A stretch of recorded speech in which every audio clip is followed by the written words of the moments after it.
Olá pessoal, sejam bem-vindos ao canal Entre Linhas. É o momento de nós explorarmos as entrelinhas da lição da Escola Sabatina. Pessoal, estamos aqui no Entre Linhas de férias, como vocês podem ver essa paisagem bonita aí, né? Estamos em Piquirivaí, que é uma cidadezinha aí perto de Campo Mourão, para fazer essa introdução aqui já da terceira lição, onde nós estamos estudando sobre os mordomos fiéis, né, à espera do mestre. Nesse terceiro vídeo nós vamos estudar sobre o pacto do dízimo, né? O tema, né, ele vai se repetindo, mas a gente vai se aprofundando a cada semana, pessoal. Neste terceiro vídeo, como vocês já conferiram aí nos dois primeiros, teremos a participação aqui do Ricardo, a participação do Alexandre também e também a participação do Marcos André. Espero que vocês estejam aí curtindo, comentando, compartilhando bastante aí os vídeos e aprendendo, né, e principalmente praticando o que você está aprendendo aí sobre o dízimo. Beleza, pessoal? Então, por enquanto, chama a vinheta.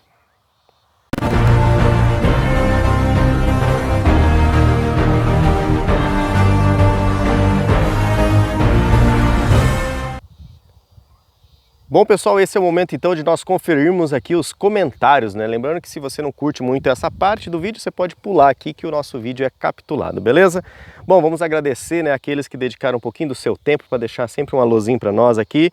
E aqui nas Olimpíadas dos Comentários, né, a Migueline Etienne, ou Miguelene Etienne, eu não sei como pronuncia, me perdoe aí. Certamente hoje eu sou a primeira a comentar, exatamente, Etienne, é você.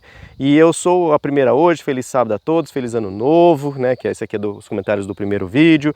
Que Deus continue abençoando cada dia mais vocês. Obrigado, Genésio Mioto, de novo comentando sempre conosco. Obrigado, Genésio, pela sua companhia aqui no Entre Linhas. Somos chamados para a família de Deus. Isso é muito importante, pertencer à família de Deus aqui na terra, para se prepararmos para pertencer à família de Deus lá no céu também. Isso aí é uma responsabilidade. Se prepare para isto, exatamente, Genésio. O G Vitorino, estamos juntos para mais um ano, né? Estamos, né, em Cataguases, Minas Gerais. Um abraço aí para os mineiros aí em Cataguases. Lição Fortes da Bíblia. Olá, meus queridos irmãos, feliz 2023, feliz sábado. Wilbert Gonzalez, o Wilbert comentando aqui conosco. Feliz ano novo, Deus abençoe, lição muito necessária para nós. Isso aí, Wilbert, obrigado pelo seu comentário. Nos comentários aqui das entrelinhas, nosso querido irmão João Cavaco, dizendo assim: bom ano no Deus triuno, que no seu amor, vida e verdade em Cristo pelo Espírito Santo nos abençoa e se relaciona pela fé com todos os que decidam no Espírito Santo. Comentários sobre a mordomia cristã na vertente conceitual e de fé. Ele destaca aqui em algumas sessões mordomia, relação identitária com base nos deveres e nos direitos. Ele também diz nas conclusões aqui: só existem, deixa eu voltar aqui que pulou, volta. Só existem dois resultados, diz aqui o irmão João Cavaco, né? Ou se administra bem com as boas relações para com Deus e o próximo, Mateus 22, né? Ou se governa mal com separação para com Deus, Mateus 25. Mesmo que não se queira administrar conforme Deus e ao mesmo tempo não se aceita as decisões, isso já é uma decisão negativa com resultados desastrosos. O não decidir para nenhum dos lados é já uma decisão negativa para Deus. Não há campo neutro. Ficam as perguntas: perante as muitas bênçãos que Deus dá à minha vida, tira só vantagens para mim, ou reconheço, tiro só vantagens para mim, ou reconheço como resultado a melhoria do meu estilo de vida com o bem dos outros, do ambiente e o reconhecimento da fé em mim pela convicção e testemunho da vida, amor e verdade de Cristo? Pergunta aqui o irmão João Cavaco. Deus nos abençoe para termos sempre respostas eternas com Cristo ao nosso lado. João Cavaco, peregrino lá da IASE de Lisboa, na União Europeia dos Estados das Nações, em cruel conflito, assina ele aqui no seu comentário. Obrigado, João Cavaco, né, pela sua participação aqui na sessão dos comentários. Camilo dos Reis Neto, que legal, em meio da natureza, uma prévia da vida no campo. Exatamente, né, Camilo? Estamos aqui, né, aproveitando um pouco as férias. Deus seja louvado aí pela oportunidade que Ele nos dá de rever as famílias e descansar um pouco do estresse, né, do dia a dia. Nilza Amaral, feliz sábado, meus queridos irmãos, que alegria, vamos para mais um trimestre abençoado, tendo vocês 4 como professores. Maglene Etienne, comentando aqui conosco sempre, né? Eu gosto muito de estudar com esse canal. Que Deus continue abençoando a vida de todos vocês. Obrigado, Etienne, aí pelo comentário e por você estar sempre participando nessa sessão. Participe sempre que a gente conseguir ler. Vamos ler aqui o seu comentário. Dá tempo de ler ainda o Ero Prado, atrasada, mas vou assistir. Deus seja abençoado e guiando, né, sempre a todos nessa jornada rumo à Canaã Celestial. Um grande ano vindouro a todos da família cristã, diz aqui a Ero Prado. E Maria Elma, graças a Deus, temos o privilégio de seguir estudando a Bíblia junto ao Manual da Escola Sabatina, que traz sempre temas maravilhosos que servem para o nosso crescimento. Obrigado, Maria Elma. Beth Souza Arruda, amo as entrelinhas e aproveito para agradecer a Deus porque os exames médicos da Priscila, que a gente pediu oração, deram bons. O câncer não voltou. Novos exames daqui a 6 meses. Louvado seja Deus. Obrigado, Beth Souza Arruda, e por ter participado, por ter partilhado, né, conosco aqui também os resultados aí, porque o pessoal ora. E aqui nós temos, né, a Sandra Bittar, né, o último comentário de hoje aqui. Olá, meninos e todos da grande família Entre Linhas, que bênção. Fechamos o ano com o início de uma nova lição, isto é, abertura e fechamento com chave de ouro. Lúcio, né, caprichou no visual, muito lindo. O cuidado que vocês têm com o preparo da lição, preocupação com o visual, as correlações, demonstram o quão vocês interiorizaram, né, e em ações apresentam o cuidado com as coisas de Deus. Acredito e espero muito aprendizado nesse novo trimestre, diz aqui a Sandra. Desejamos a todos um próspero 2023 com as bênçãos de Deus, hashtag fui até o último Lúcio e hashtag Alexandre voltou. Grande abraço, obrigado Sandra Bittar. A Edilza também comentou aqui, ó. Feliz sábado, uma semana abençoada a todos, que 2023 venha repleto de oportunidades, novos sonhos, muita saúde e prosperidade. Vídeo curtido e já compartilhado. Muito obrigado, pessoal, por todos vocês que têm comentado aí, feito parte aqui dessa nossa sessão. E é muito importante aí que vocês, né, deixem seu like, se inscrevam no canal, compartilhem. O canal devagarzinho, bem devagarzinho, mas está crescendo. E tem lá, a gente sabe, né, o público, tem as pessoas que toda semana estudam a Bíblia conosco. Ok, pessoal? Então vamos entrar agora na parte da doxologia, na parte mais espiritual aqui do vídeo, né? E diante aqui desse cenário tão bonito, né? Mostrar aqui um pouquinho mais para vocês. Aqui já acho que é pouco da cidade de Piquirivaí. Olha o mundo lá. Vamos ter um momento aqui de prece para o nosso Deus. Então, oremos em reverência. Senhor Deus, nosso Pai, nosso Criador, neste momento, ó Pai, que vamos estudar a Tua Palavra, principalmente sobre os dízimos, algo tão fácil para alguns, mas tão difícil para outros, ó Pai. Que todos nós sejamos aprendizes e praticantes daquilo que vamos aprender agora, Pai. Continue usando aí o Ricardo, o Alexandre, o Marcos nas palavras, nas explanações. Abençoe a vida de cada um aqui que faz parte da família Entre Linhas, seja produzindo vídeo, seja consumindo, seja compartilhando, comentando, Pai. Que tudo isso sirva, Pai, para nos manter em contato com o Eterno, em contato com os Teus ensinamentos. Humildemente lhe pedimos, não porque merecemos, mas em nome de Jesus. Amém. Então agora, Ricardo, chega aí, com você. Vamos lá, gente. Lição 3, o pacto do dízimo. Nós trouxemos para vocês na semana passada a expressão hebraica para pacto, para aliança, que seria brit. Explicamos a questão pictográfica, que a primeira letra da palavra beit seria a casa, a segunda resh seria a cabeça, a terceira yod, que seria uma mão, e o tav, que seria um pacto. Então, brit seria um pacto entre a casa e o cabeça. Hoje, nós vamos falar sobre o pacto do dízimo. E nós temos aqui a expressão maaser. Essa expressão maaser, ela vem de uma raiz achar, que significa enriquecer. Ela pode ter algumas variáveis, isher, que significa tornar alguém rico, e ser, que seria dizimar ou pagar a dízima, assor, que significa cobrar o dízimo. E tem mais uma raiz aqui de maaser que nós vamos deixar para explicar na lição de domingo. No verso áudio, gente, tragam todos os dízimos à casa do tesouro para que haja mantimentos em minha casa. Ponha-me à prova nisto, diz o Senhor dos Exércitos, se eu não lhe abrir as janelas do céu e não derramar sobre vocês bênçãos sem medida. Primeira coisa que se destaca no verso, dízimos. Por quê? Plural. porque o dizimos não é só um dízimo. Nós já explicamos lá na lição 1 essa questão da 10ª parte, essa questão do dízimo.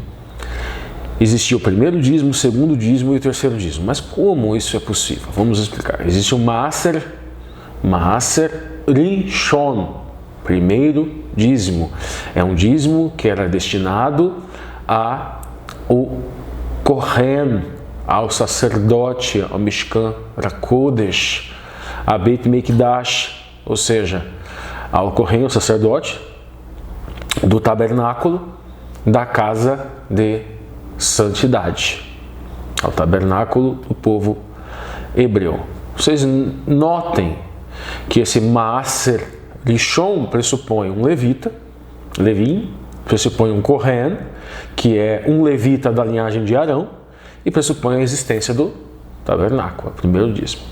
Aí tem Maaser Sheni, segundo dízimo. Esse Maaser Sheni pode ser para o levita, pode ser para o pobre, pode ser para o necessitado, pode ser para o estrangeiro. Então tem uma mescla aí. E o Maaser Ani. O Maaser Ani é como se fosse um banquetão. É como se fosse onde se convidava também o levita, a viúva, o pobre, o necessitado, o estrangeiro. Agora, Maaser Sheni e Maaser Ani, num ciclo de 7 anos, ele tinha anos alternados. Então, não incidia esses dois no mesmo ano. Seria mais ou menos equiparando ao que nós fazemos hoje em dia, que agora saem totalmente daquele contexto. É um contexto agrário, tem uma distribuição completamente diferente da nossa. É mais ou menos aquilo que nós chamamos hoje de dízimos e ofertas. Não que a estrutura fosse similar, mas nós falamos de 10% de dízimo e 10% de pacto, 10% de oferta. Os judeus desenvolvem o seguinte raciocínio, que 10% seria obrigação, seria 10% nós estaríamos devolvendo, e os outros 10 seria tzedakah, seria ato de justiça, ato de caridade. Eles mais ou menos dizem que 10% é obrigação e os outros 10 seriam caridade.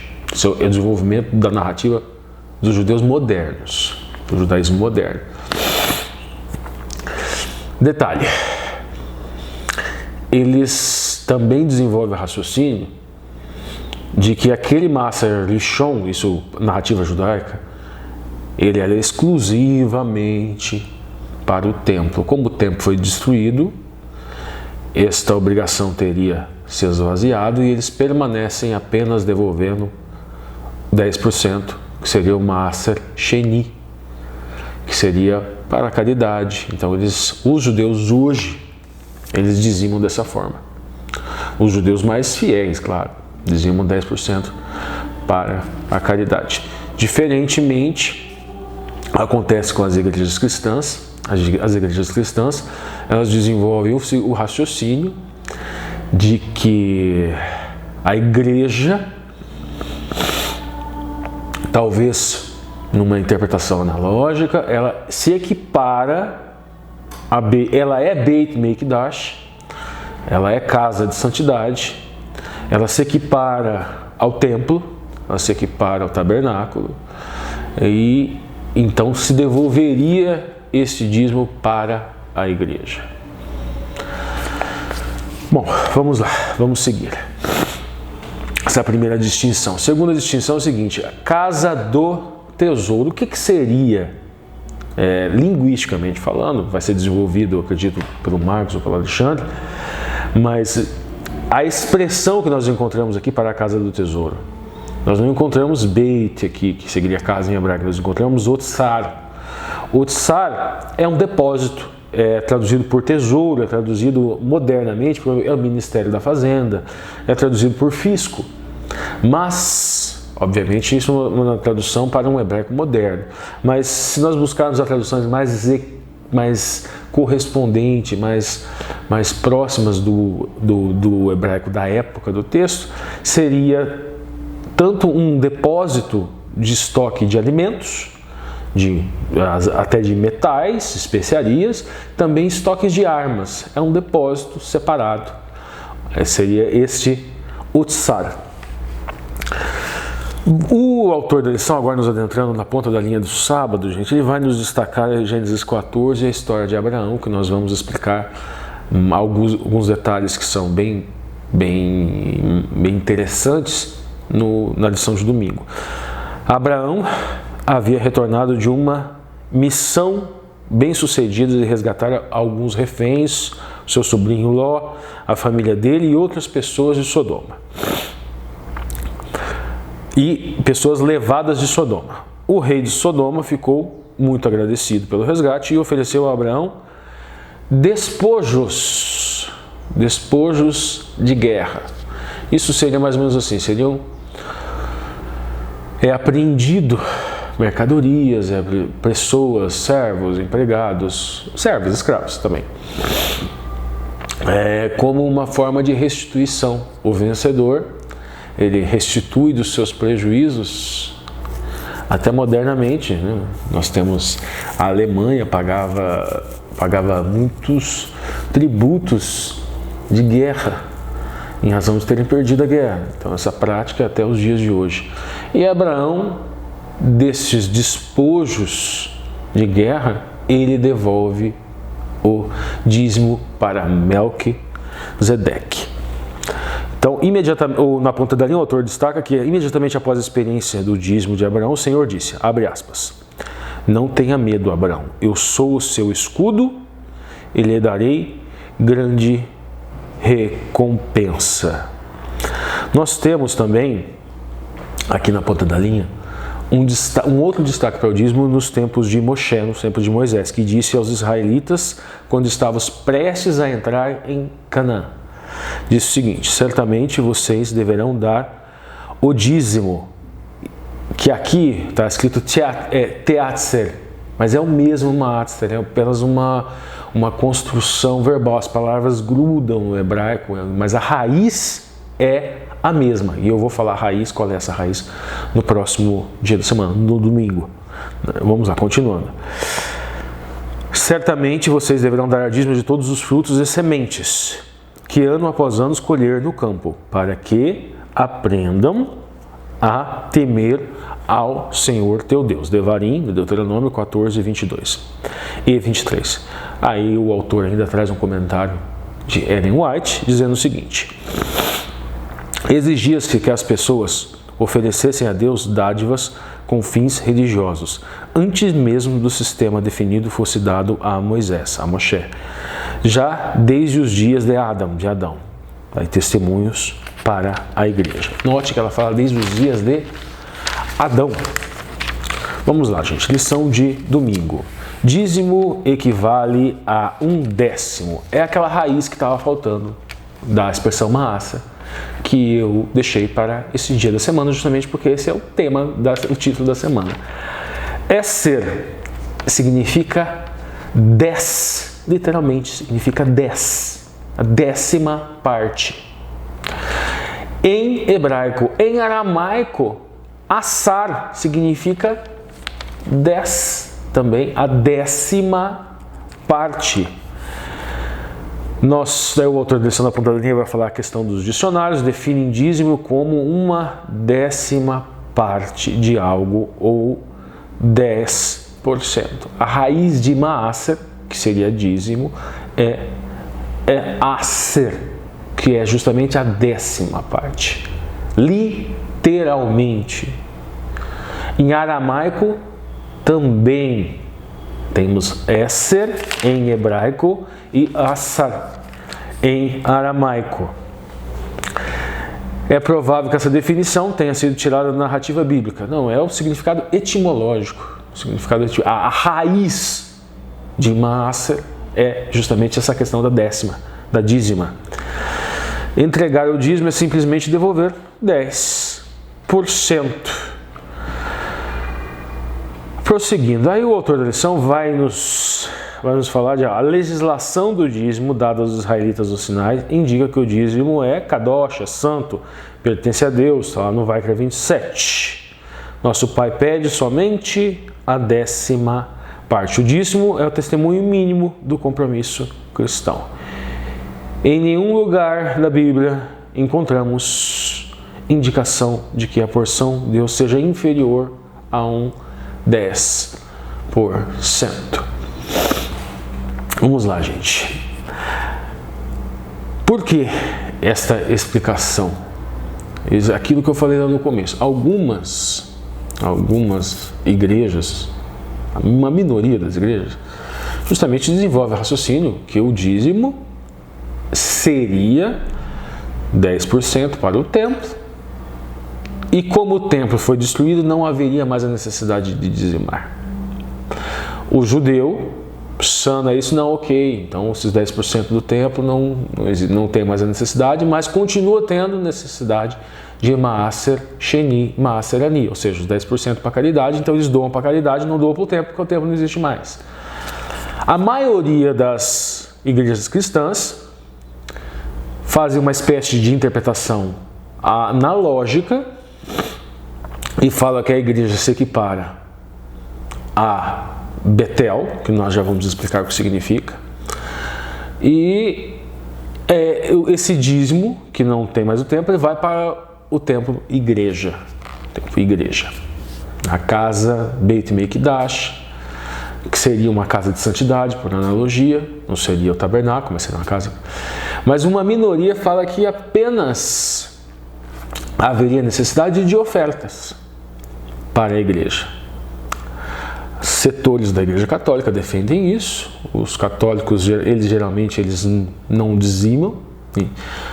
Uma minoria dizima, obviamente, que mesmo dentro do catolicismo existem linhas de pensamento diferente, mas a praxe do católico é dar ofertas inferiores, muitas vezes, à 10ª parte. Então, por isso esse comentário. Mas a maioria das igrejas cristãs utilizam aquela interpretação, digamos, uma interpretação analógica, e falam de o dízimo, a 10ª parte para a igreja.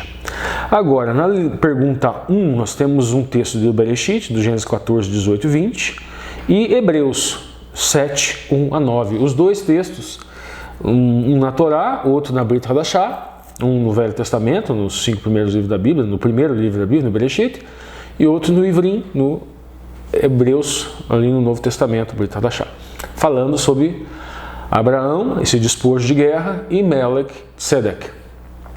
Qual foi a reação de Abraão ao conhecer Melquisedeque? O que isso nos ensina sobre quão antiga é a prática de devolver o dízimo? Bom, existe uma interpretação que é uma interpretação judaica. Primeiro, quem é Melquisedeque?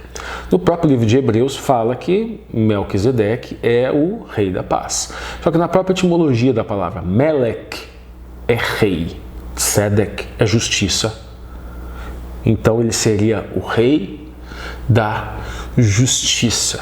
Melquisedeque. O rei de Sedek é justiça, misericórdia. E quem seria? Lá no livro de Hebreus fala que ele não tem genealogia, que ele não tem pai, que ele não tem mãe. Então se criou vários pensamentos. Há quem defenda que ele é uma versão do Messias pré-encarnado, que Abraão teria dizimado para um Messias pré-encarnado antes de Yeshua, né, para os cristãos.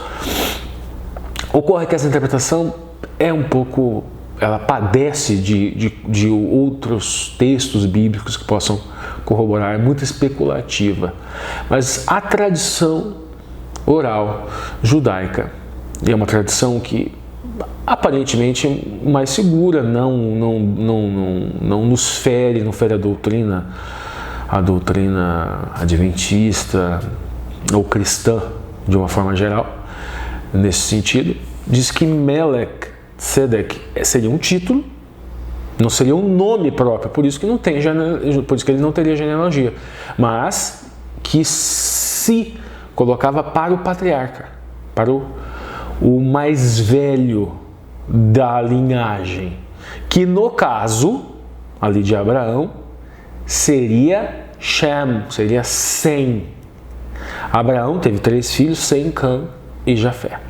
Sem seria o patriarca. E se nós olharmos a genealogia, acreditarmos na genealogia, que aquelas idades realmente eram aquelas idades, formos fazer uma linha do tempo, ele estaria vivo neste momento aqui.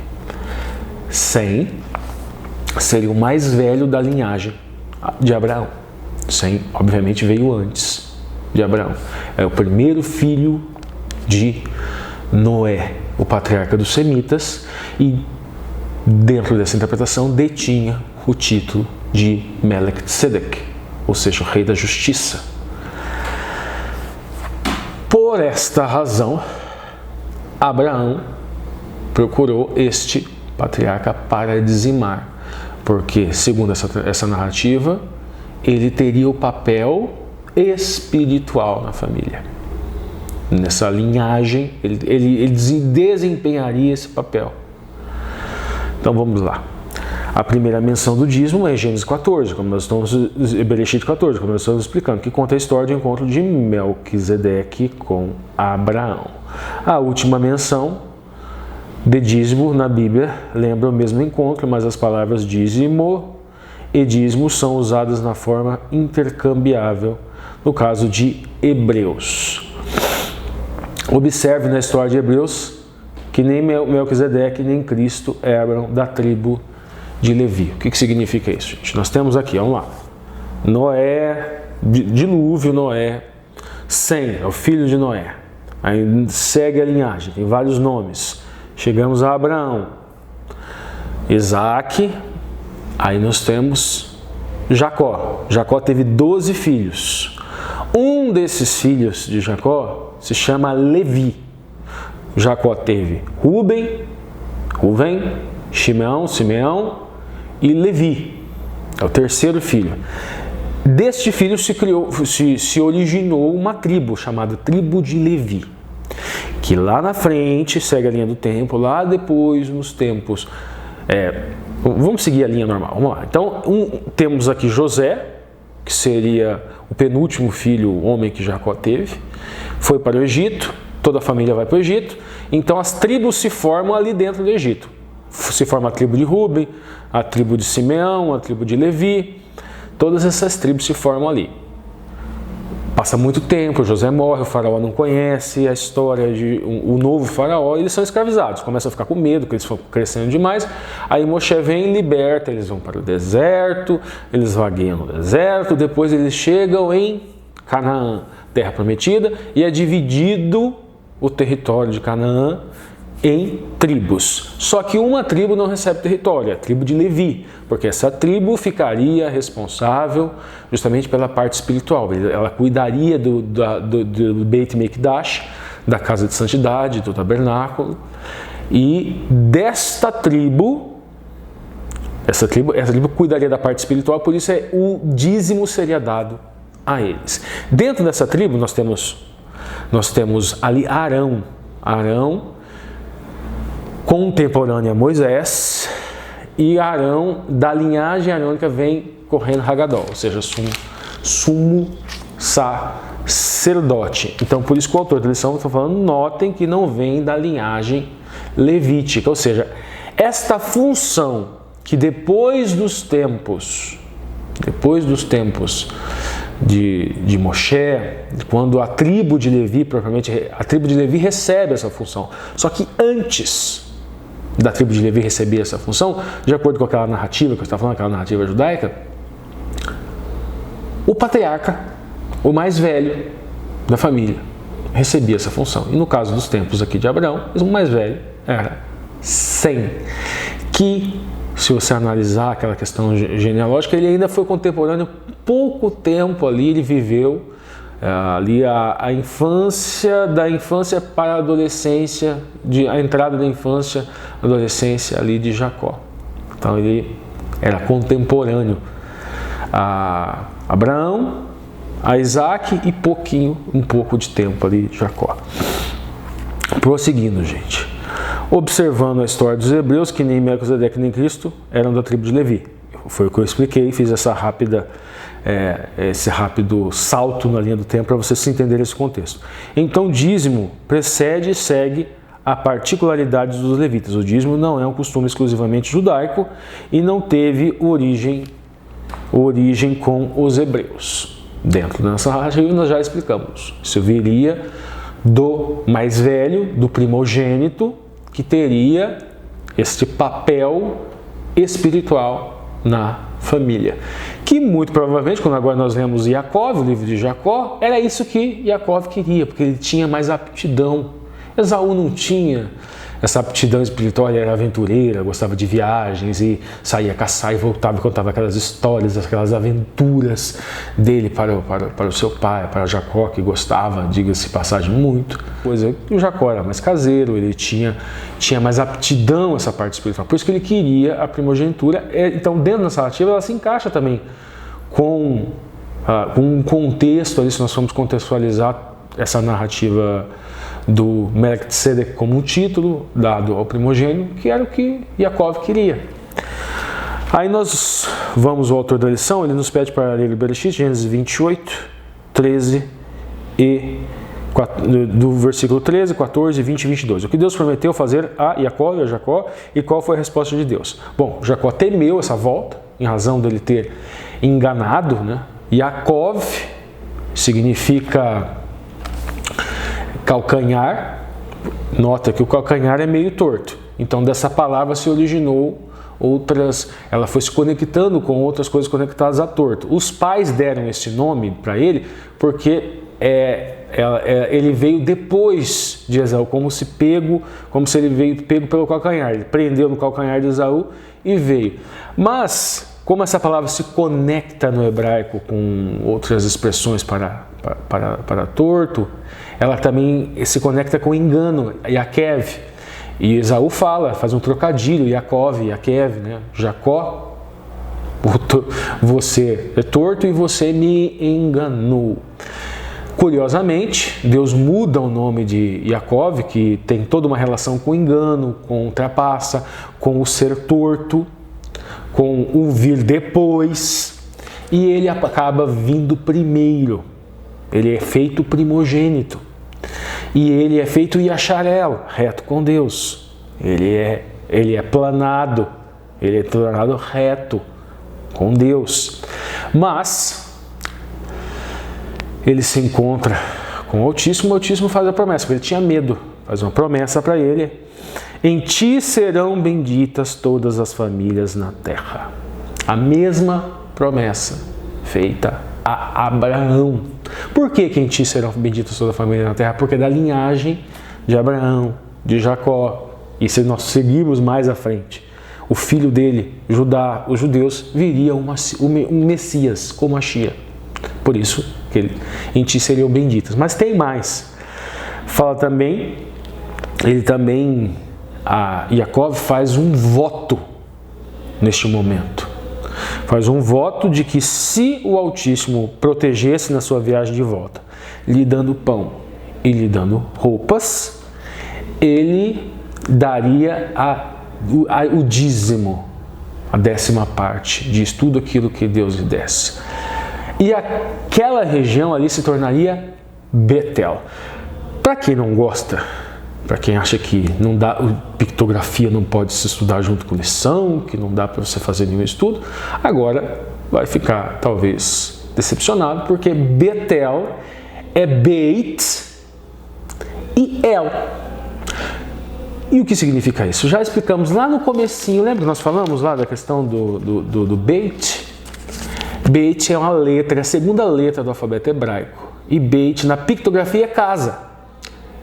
Beit, Betel, é justamente a junção da letra e da palavra Beit, significa casa, e na pictografia Beit é casa, com El, Deus, casa de Deus. Na pictografia, El se escreve com um Aleph e um Lamed. Aleph é a cabeça de um boi, a letra de força. Lamed é a cabeça de um cajado do pastor. Então seria a casa da força do pastor. Ou seja, o pastor forte Aqui, Aleph e Lamed, pastor forte, ele é aqui tratado na alegoria bíblica como o divino, o guia mais forte, o pastor mais forte. E aqui Yaakov tornou aquela região Beit, casa do pastor forte, ou casa da força do pastor, e dizimou. O autor da lição conclui dizendo o seguinte: quando Jacó saiu da casa, fugiu a Esaú, certa noite ele sonhou com uma escada que subia e descia da terra e o céu. Anjos subiam e desciam por ela. Deus se encontrou no topo e prometeu estar com Jacó e um dia trazê-lo de volta. Aquele jovem solteiro teve a experiência de conversão e disse, abre aspas, Senhor será meu Deus, e tudo o que me concederes, certamente te darei o dízimo. Esta é a lição de domingo e agora vamos para a lição de segunda e terça-feira com o Alexandre. Olá pessoal, boa semana, bom sábado, boa noite, bom dia a todos. Uma satisfação estar aqui com vocês mais uma vez para a gente recapitular a lição da Escola Sabatina. Já recapitularam sábado e domingo com o Ricardo e agora a gente vai dar sequência recapitulando a lição de segunda-feira. Nessa semana a gente tem falado bastante sobre o dízimo e vamos falar agora um pouquinho sobre a casa do tesouro. Malaquias 3, verso 10 diz o seguinte, trazei todos os dízimos à casa do tesouro, para que haja mantimento em minha casa. Depois segue dizendo, fazei prova de mim, senão vos abrirei as janelas do céu e vocês vão receber bênçãos e vão receber tanta bênção que não vai mais ter lugar para guardar. Agora, aonde fica essa casa do tesouro, descrita em Malaquias 3,10? A gente pode pensar, num primeiro momento, que a casa do tesouro seja apenas o templo de Jerusalém. Mas não é. Se a gente for para o livro de Daniel, Daniel capítulo 1, verso 2, vai falar, por exemplo, dos utensílios do templo que foram levados por Nabucodonosor e que estavam na casa do tesouro do seu Deus. Aqui está se referindo aos deuses babilônicos de Nabucodonosor. Então, a gente entende que casa do tesouro era uma expressão que significava tesouraria ou tesouro, o lugar onde se guardava, o cofre.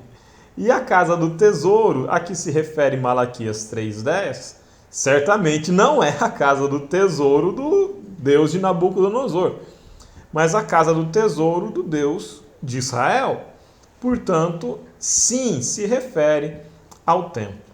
Mas será que apenas no templo deveria ser levado o dízimo? Porque nós vimos Abraão devolvendo o dízimo para Melquisedeque quando ainda não havia templo.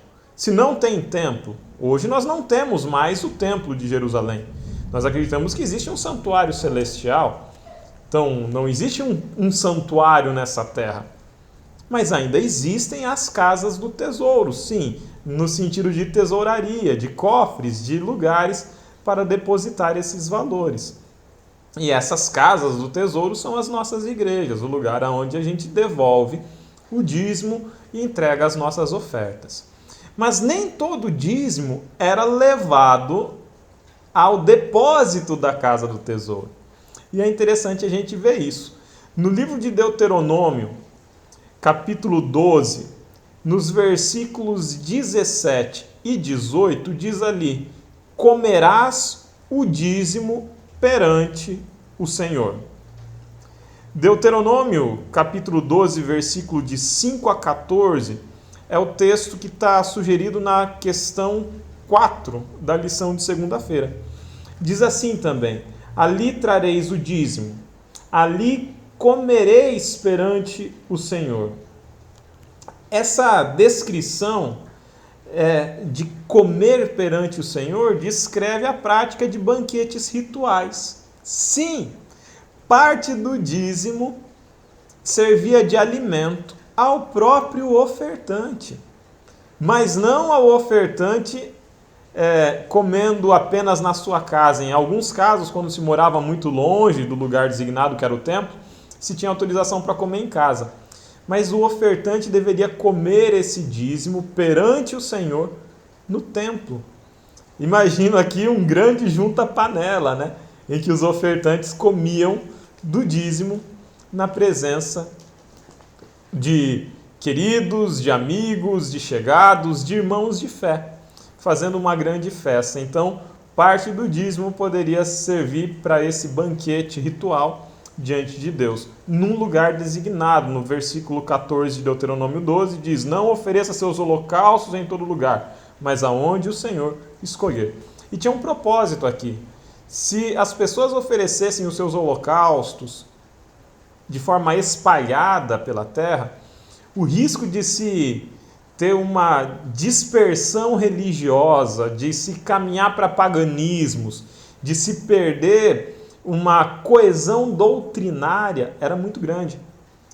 Era necessário que o povo viajasse para Jerusalém, antes de Jerusalém, né, viajasse até o tabernáculo, né, e depois, quando é construído o templo de Jerusalém, viajasse até o templo e, nesse processo de viajar, desenvolvesse coesão, fizesse um sentimento de unidade entre o povo, de comunhão entre o povo e de entendimento de uma mesma doutrina, de um mesmo corpo doutrinário. É interessante quando a gente vê, por exemplo, a figura de Jesus, Maria e José indo na Páscoa visitar Jerusalém. Esse sentimento de unidade entre o povo judeu, ele era reforçado por essas peregrinações repetidas até o centro religioso, que era o Templo de Jerusalém. Mas acho interessante também a gente destacar o texto de Neemias 10, versículos 37 até 39. Porque ali a gente percebe no texto de Neemias uma organização diferente. Nem todo dízimo é levado até o Templo de Jerusalém. Todo o dízimo é devolvido, 10% é devolvido, mas os levitas recebem o dízimo nas cidades. Aqueles levitas, eles estavam espalhados pelo território. Eles não estavam, vamos lembrar aqui, né? O período de Neemias já é um período de cativeiro, já é cativeiro babilônico, já aconteceu. Então, o povo está parte na Babilônia, parte tentando se reorganizar. Os levitas, muitos deles deixaram o serviço religioso porque estão passando fome, não tem mais dízimo para sustentar os levitas. E aí Neemias vai restaurar o sistema do dízimo. E ele restaura esse sistema de dízimo da seguinte forma: os levitas que estavam nas cidades distantes de Jerusalém, agora, vamos lembrar, a estrutura administrativa centralizada não existia mais, o povo estava disperso, e era preciso garantir que lá na comunidade afastada de Jerusalém tivesse levita oficiando, tivesse levita pregando, tivesse levita mantendo a mensagem. Aquela coesão centralizada não era mais possível. A administração centralizada não era mais possível, era necessária uma nova forma de organização. E o que Neemias faz? Os levitas recolhem o dízimo lá nas suas localidades, lá nas suas cidades, e eles remetem o dízimo do dízimo, ou seja, 10% daquilo que eles recebiam, que já era 10% da produção, eles separavam 10% e mandavam para o templo de Jerusalém. Mas 90% esses levitas comiam lá na igreja local, vamos dizer assim. Então imagina se fosse hoje que 10% de todo o produto do trabalho, né, da igreja fosse devolvido para o caixa local, na forma de dízimo, e a igreja local administrasse 90% e passasse 10% para a associação. Se a gente pegasse essa mensagem aqui do Neemias e aplicasse hoje, seria algo mais ou menos assim. Os levitas comeriam no lugar, na cidade, no local, 90% e mandariam 10% do dízimo para uma administração central que acontecia no Templo de Jerusalém. Esse é o sistema estabelecido aqui por Neemias. Não estou falando, irmãos, que deveria ser assim hoje, tá? Mas o que eu estou apontando é o seguinte: ao longo da da história, o dízimo foi recolhido de diferentes formas, de diferentes maneiras. Não existe uma forma dogmática de se distribuir o dízimo dentro da administração. O que a gente tem? 10% é do Senhor. Ok. Entrego para quem? Entrego para aquele que é o ministro do Senhor no nosso tempo, no nosso lugar. No tempo de Abraão, era Melquisedeque. No tempo do tabernáculo no deserto, era o tabernáculo do deserto. No tempo da administração centralizada em Jerusalém, com o templo de Salomão, era no templo de Salomão. Aqui com Neemias, no processo de reconstrução do templo, de reconstrução da cidade, aonde que é o lugar de depósito? O levita na cidade e o templo de Jerusalém, que recebe o dízimo do dízimo. E hoje, aonde é a casa do tesouro para onde a gente leva o dízimo? A caixa do tesouro, ela é determinada de acordo com a organização da igreja atual, por meio da sua administração central, por meio das divisões, das associações, das uniões, chegando até o caixa da igreja local. Então você pode depositar direto na conta da igreja, como por exemplo pelo aplicativo 7Me, você pode entregar para o tesoureiro da igreja, depositar na salva, na igreja local. E a distribuição do dízimo, muito diferente de uma determinação dogmática, bíblica, a distribuição do dízimo entre associação, divisão, união, conferência geral, essa é uma distribuição administrativa. Essa é uma decisão administrativa. Pode ser modificada, não é uma decisão apenas bíblica. O que é bíblico? O dízimo é 10%.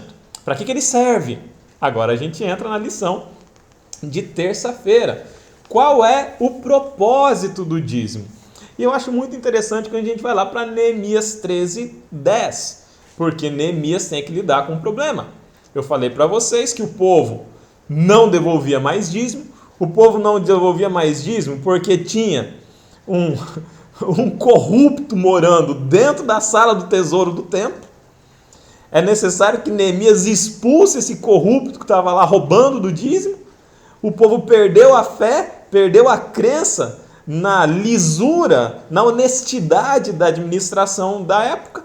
Então tinha um corrupto vivendo na sala do templo. Neemias precisa expulsar esse corrupto da sala do templo, purificar a sala do tesouro do templo, para voltar a receber os dízimos. E nesse período o povo parou de dizimar. O povo estava disperso, tinha sido derrotado, estava desmotivado e parou de devolver o dízimo. E a consequência disso é terrível. Por quê? Os levitas, que deveriam pregar para o povo, que deveriam exortar o povo, que deveriam ser os guardiões da verdade religiosa, os levitas foram plantar batata, vamos dizer assim. Não tinha batata, porque a batata é um tubérculo aqui da América, né? Não tinha batata na região da Palestina, mas os levitas foram lá plantar cevada, foram lá criar cabrito, porque os levitas estavam passando fome. Se eles fossem trabalhar como obreiros, como ministros, como cantores no templo, como perfumistas, porque o templo tinha perfumista também, como professores do templo, eles iam passar fome. Então eles vão fazer o quê? Vamos criar cabrito, vamos plantar cevada, vamos plantar trigo. Não tinha mais quem oficiasse diante do templo. E isso foi decorrência da falta de liberalidade do povo, que deixou de devolver os dízimos, e essa falta de liberalidade do povo, de fidelidade nos dízimos, era decorrente da corrupção da administração. Então a gente percebe aí como uma coisa vai levando a outra. Qual é o propósito do dízimo? O propósito do dízimo é que haja mantimento na casa do tesouro.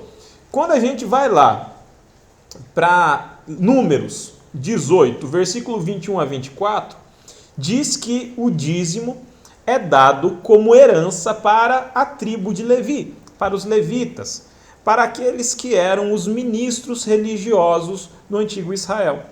E a função do dízimo era para que haja sustento dos filhos de Levi, para que haja sustento dos que executam o ministério. Então, esse propósito do dízimo é bíblico. O dízimo deve ser usado para sustentar aqueles que pregam, mas não apenas aqueles que pregam, aqueles que cantam, aqueles que constroem, aqueles que preparam incenso na época, aqueles que oficiam no templo, aqueles que cuidam da manutenção do templo, da construção do templo, da edificação do templo, da limpeza do templo. Tudo isso era pago com o dízimo. Pago não, né? Porque esse dízimo geralmente não era recolhido na forma de dinheiro. Esse dízimo era recolhido na forma de animais, de sacos de trigo, de sacos de cevada. É por isso, inclusive, que Neemias precisa que parte desse dízimo seja consumido lá nas cidades. Nem todo ele era remetido ao templo, porque você imagina carroça e mais carroça carregada de trigo, atravessando um monte de terreno para sustentar um templo que estava distante. E imagina agora se a administração fosse centralizada naquele tempo, né? Você sai lá da beirada do lago, do mar da Galileia lá, se atravessa uma distância enorme até Jerusalém com, sei lá, 30 sacos de trigo. E aí o levita lá de Jerusalém calcula o dízimo e fala, agora tem que devolver esse dízimo para alimentar o levita que está lá na beirada da Galileia. E sai de volta a carroça transportando o saco de trigo. Não dava de transportar dessa forma, né, gente? Então parte do trigo, parte do mantimento era consumido lá no lugar, de forma local. A forma de distribuição, a forma de transporte, a forma de recolhimento, tudo isso, gente, não é dogmático, não é doutrinário fechado. O que é? É 10%. Isso é explícito, é claro, é doutrina. O que é doutrina clara também? O propósito. O propósito do dízimo é para que haja sustento daqueles que trabalham no ministério, de toda a estrutura administrativa do templo. O que vai envolver os pregadores? Sim, mas os cantores, os músicos, os que trabalham na limpeza, os que trabalham na edificação, os que trabalham na manutenção, os que trabalham na guarda do templo. Todos esses eram alimentados pelo dízimo. Entendemos de quanto é, entendemos aonde deve ser entregue, entendemos o propósito e agora vocês vão seguir na quarta-feira aprendendo mais um pouco sobre o dízimo na continuidade da recapitulação da lição. Um abraço para todo mundo e a gente se vê na próxima. Tchau, tchau. Olá, você que acompanha o canal Entre Linhas, chegamos à parte de quarta-feira e que bom que você chegou até aqui. Eu parabenizo você que chegou até aqui porque realmente você é persistente e tem interesse no estudo da Bíblia, no estudo dos temas que nós tratamos aqui. Afinal, é um vídeo relativamente longo, então somente aqueles que realmente estão bastante interessados é que chegam até esse ponto. Eu espero não decepcionar, eu espero com as minhas colocações aqui trazer para você algum esclarecimento, trazer algo que tenha valido a pena chegar até aqui. Bom, o tema que nós tratamos aqui é um tema muito importante, porque quando nós falamos a respeito de dinheiro, nós estamos falando sobre algo que é muito importante, porque para obter dinheiro, para obter renda, né, para obter recursos, nós gastamos o nosso tempo, né? Quem é empregado, ele vende o seu tempo, vende o seu trabalho em troca de receber dinheiro. Portanto, ele está vendendo a sua vida, porque tempo é vida, né? Nós temos um tempo limitado de vida e passamos desse tempo aí 8, 10 horas dedicados ao trabalho. Então, quando nós escolhemos o que fazer com esses recursos que nós obtemos, nós estamos escolhendo onde vamos colocar a nossa vida. Então, quando eu escolho dizimar, quando eu escolho ofertar, eu estou escolhendo colocar a minha vida ali no altar do Senhor. Ou quando eu escolho comprar alguma coisa, eu estou trocando a minha vida por aquela coisa que eu decido comprar. Então, é muito importante a gente entender o valor do dinheiro, não o valor monetário apenas, mas o valor que nós investimos para obter. Na parte de quarta-feira, nós temos o título Dízimo sobre o lucro bruto ou líquido. É uma pergunta mais técnica, vamos dizer assim, a respeito de como nós devemos separar os nossos dízimos. Bom, vamos primeiro por uma pessoa que é um empresário, que tem um comércio, que tem aí uma fábrica, alguma coisa desse tipo. Essa pessoa não pode dizimar sobre o bruto. Se todo o dinheiro que entrar na empresa, essa pessoa dizimar, certamente não vai, a menos que seja uma empresa muito lucrativa, ela não vai conseguir ter recurso para pagar todas as suas despesas e honrar com todos os seus compromissos no final. Porque muitas empresas não deixam no final 10% de lucro para o dono da empresa, né, para o proprietário. Então, como que é feito o pagamento de dízimo, né, a devolução de dízimo de uma empresa? Quando o faturamento é feito, quando todas as despesas são pagas, aquilo que sobra é lucro. Então, ele faz o dízimo em cima daquilo que sobra, ou então em cima das suas retiradas, né? Quando você vai lá, retira um valor da sua empresa para poder pagar uma conta, para poder fazer uma viagem, para poder presentear alguém. Então, você imediatamente faz o seu dízimo em cima daquele valor. Então, esse é um caso de uma empresa. Agora, vamos para pessoa física. Quando nós trabalhamos, temos lá o nosso contra-cheque. Então, existem duas maneiras de você fazer o seu dízimo, de você fazer com que as suas rendas sejam separadas para que você faça o dízimo. Uma forma é o lucro líquido. O que é o lucro líquido? É aquilo que cai na sua conta. Então, você recebe o contra-cheque lá, no contra-cheque está lá um exemplo, né? Você ganha R$1.000, mas ali tem imposto sindical, tem INSS, tem outros recursos que são retirados ali, né? Até mesmo imposto de renda, em alguns contra-cheques são retirados. E aí, se você retira sobre aquele valor bruto, né? Sobre o valor de R$1.000, que eu usei como exemplo, você está dizimando sobre o bruto. Se você dizima sobre o que cai na sua conta, ou seja, já descontados esses impostos, você dizima sobre o valor líquido. O líquido aqui é diferente do líquido que eu falei lá de uma empresa, né? Você não vai pegar o seu dízimo, pagar sua conta de luz, sua conta de água, sua conta de telefone e falar, sobrou aqui dos meus R$1.000, sobraram R$10. E agora eu vou dizimar sobre esses R$10. Não é sobre esse tipo de bruto ou líquido que o autor questiona aqui. O autor diz que a maioria dos adventistas, como regra geral, eles dizimam sobre o valor bruto, ou seja, sobre aquele valor de R$1.000 que vem lá no contra-cheque, né?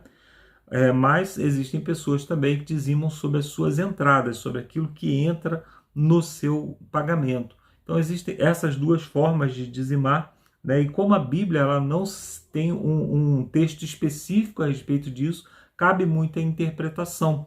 Por exemplo, existe o texto, né, que diz nós devemos dizimar das primícias, ou seja, das primeiras coisas que nós colhemos. Então, se é das primícias, é antes de retirar as demais coisas, os impostos e coisas desse tipo. Por outro lado, nós temos também a separação do dízimo, que era feita com base na vara do pastor, né? Eles colocavam ali algumas ovelhas, contavam de 10 em 10, e marcavam ali somente as que estavam ali saudáveis, presentes, e descontando então as que haviam morrido, as que haviam sido utilizadas para alimentação, as que haviam sido utilizadas para outros fins, fins até administrativos mesmo, né? Então existem essas duas formas de você dizimar, e eu recomendo que você tenha aí um tempo com Deus, né? O autor até cita um texto aqui da viúva de Serepta, né, que primeiro precisou servir ao profeta para depois se alimentar, para depois ver o que sobraria para ela, e esse ato de fé fez com que as suas vasilhas ficassem cheias. Então, você pode também usar esse ato de fé na hora de separar os seus dízimos, mas eu recomendo que você, talvez nunca tenha pensado a respeito disso, que você coloque isso nas mãos do Senhor e fale, Senhor, eu tenho essas duas formas, me mostra então qual é a forma mais correta de fazer a minha separação aí das minhas rendas, né? Na parte de quinta-feira nós temos aqui um dízimo honesto e fiel. Então o autor cita aqui 1 Coríntios 4, 1 e 2, o apóstolo Paulo ali diz que cada um cada um dos encarregados deve ser encontrado fiel quando o seu mestre voltar, né? Quando Jesus voltar, no caso. O que significa ser fiel no dízimo? Então o autor separa aqui alguns aspectos. Primeiro, a quantia indicada. Então, se você é dizimista, mas é dizimista de 7%, de 9%, de 5%, não está sendo fiel naquilo que foi requisitado, já que a palavra dízimo quer dizer exatamente a 10ª parte, como você já viu nesse vídeo mesmo, né, nessa mesma lição. O outro aspecto que o autor destaca aqui é o local da entrega. Você não é livre para escolher onde devolver os dízimos. Eu não posso simplesmente chegar, tem um pastor amigo meu que não foi chamado pela obra, eu vou alimentar esse pastor. Tem uma outra pessoa que fundou uma igreja lá no final do mundo, mas que a obra não o alimenta, então eu vou usar o meu dízimo para o alimentar. Então isso não é, pelo menos não encontramos na Bíblia, abertura para esse tipo. O princípio do dízimo, que é honrar a Deus com a primeira parte da nossa renda. Então, quando nós fazemos com que 10% da nossa renda seja dedicada a Deus, então tudo que entra nós já separamos de antemão a 10ª parte. Então, nós sabemos que o primeiro vai para Deus. É importante que a gente faça essa separação em percentual. Inclusive, é bom que façamos até da oferta, esse percentual também da oferta, para que a gente possa honrar a Deus com a sua parte. E quando nós gastamos em outras coisas, nós gastamos já sabendo que a parte de Deus foi separada. E agora também o quarto ponto seria o propósito certo para a aplicação do dízimo. Então, eu posso ser tentado a pensar que o dízimo pode ser utilizado, por exemplo, para fazer uma obra social. Eu vou lá e pego uma parte do meu dízimo e pago uma luz para um irmão pobre, ou então eu vou lá e compro uma cesta básica para um irmão pobre. A Bíblia ela não dá abertura para esse fim, para utilizar esse dízimo, esse primeiro dízimo, com essa finalidade. A Bíblia fala de um outro recurso, um dízimo trianual, a cada triênio, que era utilizado também com esse propósito, mas o dízimo que deveria ser levado a Deus de toda a sua renda, ele não deve ser utilizado para isso, apenas para o sustento da obra. Eu separei um texto aqui de um comentário feito por Ellen White a respeito desse tema. Esse texto nós encontramos na página 277 do livro Beneficência Social. Olha o que o texto diz. O dízimo é separado para uso especial. Não deve ser considerado como um fundo para os pobres. Ele deve ser especialmente devotado ao sustento dos que estão levando a mensagem de Deus ao mundo, e não deve ser desviado deste propósito. A causa de Deus não deve ser passada por alto para que os pobres recebam nossa primeira atenção. Cristo deu, certa vez, a seus discípulos uma importante lição neste ponto. Quando Maria ungiu com unguento a cabeça de Jesus, o cobiçoso Judas fez um apelo em favor dos pobres, lamentando que lhe parecia um desperdício de dinheiro. Mas Jesus defendeu o ato dizendo: "Por que afligis esta mulher? Pois praticou uma boa ação para comigo. Onde for pregado em todo o mundo este evangelho, será também contado o que ela fez." Somos assim ensinados que Cristo deve ser honrado na consagração do melhor que temos. Devesse toda a nossa atenção ser dirigida para as necessidades dos pobres, a causa de Deus seria negligenciada. Ninguém sofreria se os seus mordomos cumprissem o seu dever. Esse texto deixa muito claro que o dízimo não deve ser usado em obra social, mas deve ser usado para a pregação do evangelho. A obra social é importante, mas é importante que eu me compadeça da pessoa, e faça. O texto termina dizendo que se nós todos fôssemos fiéis, como deveríamos, não haveriam necessitados entre nós. Primeiro porque Deus estaria abençoando mais ricamente seu povo, não reteria suas bênçãos, como nós lemos lá em Malaquias, e também pelo fato de que, se eu sou fiel, eu não posso ver um irmão meu passando necessidade sem o auxiliar. Então não haveria necessidade de retirar o valor do dízimo. Quando nós retiramos o valor do dízimo para fazer caridade, eu estou fazendo caridade com um dinheiro que não me pertence. Imagina que eu fosse sócio de alguém, numa empresa, eu fosse dono de 90% da empresa, e aquela pessoa fosse dono de 10% da empresa. E na hora de fazer uma doação para uma cesta básica, por exemplo, eu retirasse da parte daquela pessoa que recebe apenas 10%, ou que tem apenas 10% da empresa, e eu ficasse isento de investir. Eu sou caridoso? Não, eu sou ladrão, eu estou roubando o que é da outra pessoa. A mesma coisa acontece com quem faz caridade com o dinheiro do dízimo, com o dinheiro que não é voltado para essa finalidade. E aqui o autor chama atenção para o fato de que nós devemos ser administradores, né, dos primeiros aspectos aqui, que é a quantidade, o local e também o princípio por trás do dízimo, né, e o propósito certo para a aplicação depois que nós devolvemos. Já que nós devolvemos, né, deve ser feito pela administração, e nós também devemos orientar a administração e continuar, né, olhando. E o autor termina aqui com a passagem da parábola, né, dos talentos, quando cada pessoa foi chamada a participar com aquilo que havia recebido e de acordo com as suas capacidades, né? O dono ali dos recursos, ele deu o recurso de acordo com a capacidade de cada um de administrar, e ele não ficou requerendo que cada um devolvesse valores exorbitantes, mas aquele que recebeu muito deveria devolver mais, e aquele que recebeu menos deveria devolver pelo menos ali os juros, como ele diz na parábola, né? Então, Deus espera de nós que cada um devolva de acordo com as suas capacidades. Aqui nas perguntas, na parte de sexta-feira, nós temos a primeira pergunta.